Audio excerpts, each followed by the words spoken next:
We did a tour of the Beijing Hutongs on e-scooters, and it is the coolest way to explore this historic area of the city. The scooters were really quick, and they were so much fun to ride through the back alleys of the Hutongs. I reckon that we got to see so much more of the Hutongs than we would have if we had simply walked them. Our guide was really cool too. He is born and raised in the area, so he had that local knowledge which he was able to share with us. Be mainly in this neighborhood.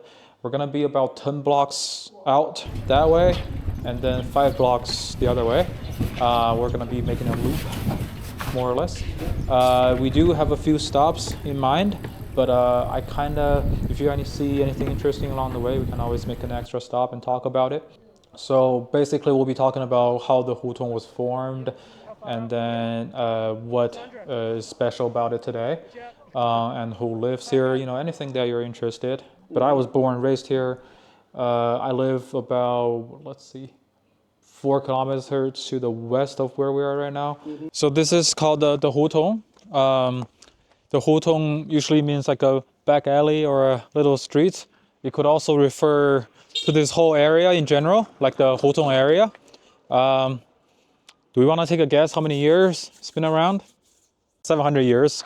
It was the Yuan dynasty when the Mongolians charging to Beijing on their horses, not on e-bikes. And then they set up a capital here. That's when they start building the Forbidden City, which is very center of the city. So we're about 2.5 kilometers away from there. But people start building their own houses around this area. So the houses are all courtyard styles, which means like a courtyard in the middle, and then 4 houses facing the courtyards. Sometimes there are multiple courtyards. 3 is usually the maximum they can have. My grandpa used to live in this area. He had a 3 courtyard house. So normally he would like walk out from that door and then run into the next door. Yeah.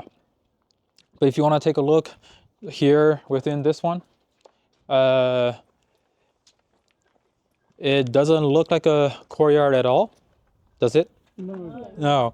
Yeah, so, but if you look at the roofs up top on each side, so that on the right over there, and then the left over here. So this two, the arches, so these were the original buildings, and then whatever in between were the original courtyards. Yes. So what happened was that either a big family kind of fall apart, or a smaller family just started moving in, and then they start building their own extensions within the courtyards. So you kind of get it pushing. It just forms this thing today. So the Hutong originally is a Mongolian term. It means like a shared water source. So Yuan was, it's a Mongolian, yeah.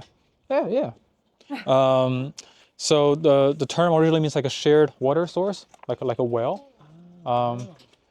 哎，阿姨好，好久不见。那个呢？今儿没在。Yeah.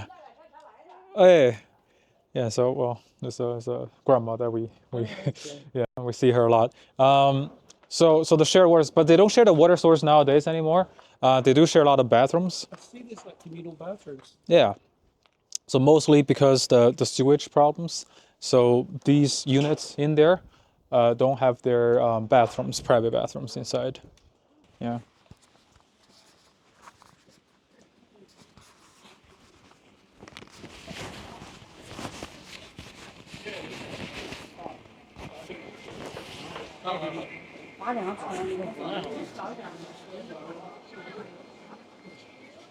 Oysters, yum.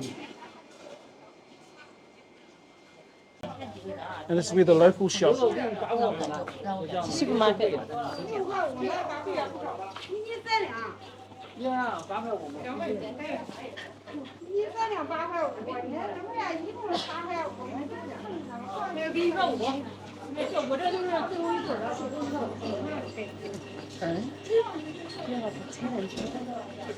So this is a typical setup of a Hutong house.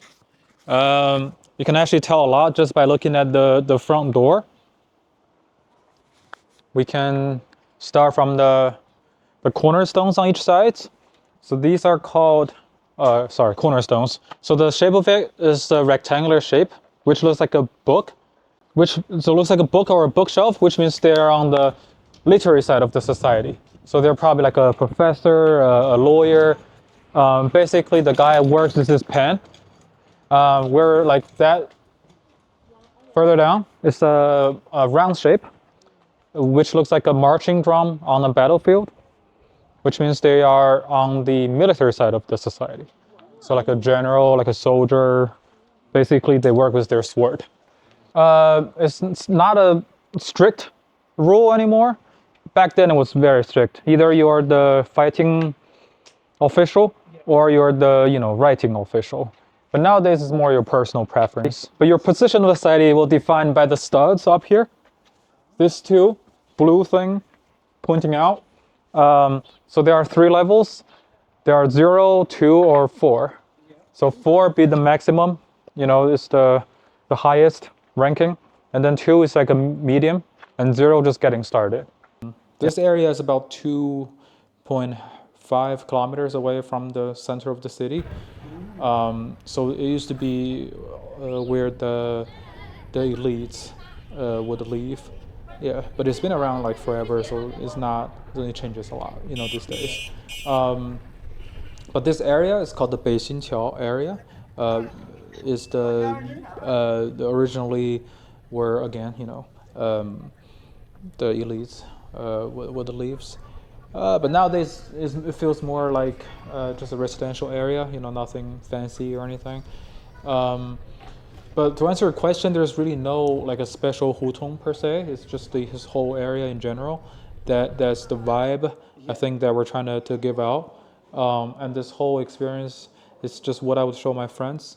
Well, we do have a few food stops depending on the time. One of them is my favorite. It's a beef pie. A moment of truth. Okay. Look what's inside. It's good. It's really spicy. It's nice. What's the verdict? Good? Tasty. Is it good? Oh.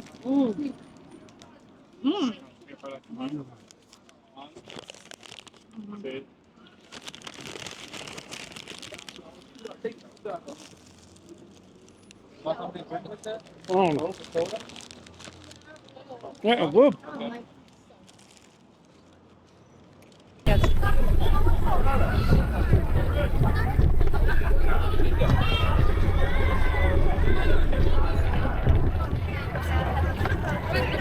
So what one would be in the morning? It was the bell usually. so the bell was in the morning. And what? So they would open the gates at that time, would they? Yes. What time is that?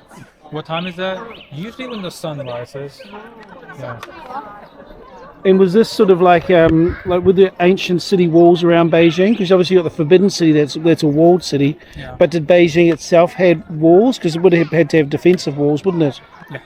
Wait, if you were still outside the gate and they did the drum and then you didn't hear it and they closed the gate, what would you do? You sleep outside the gate. You would try to hear it next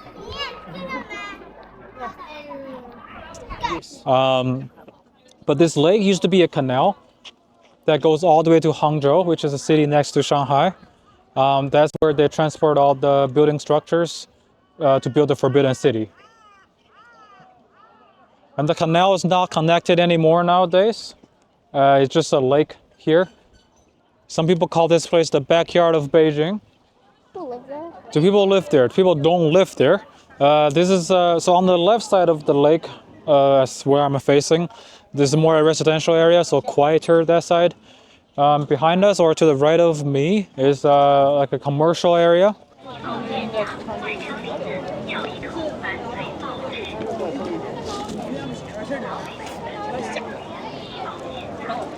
If you want to explore as much of the Hutongs as possible and you want to see all the sights and have a lot of fun while doing it, this relatively inexpensive scooter tour would leave you with a lot of happy memories.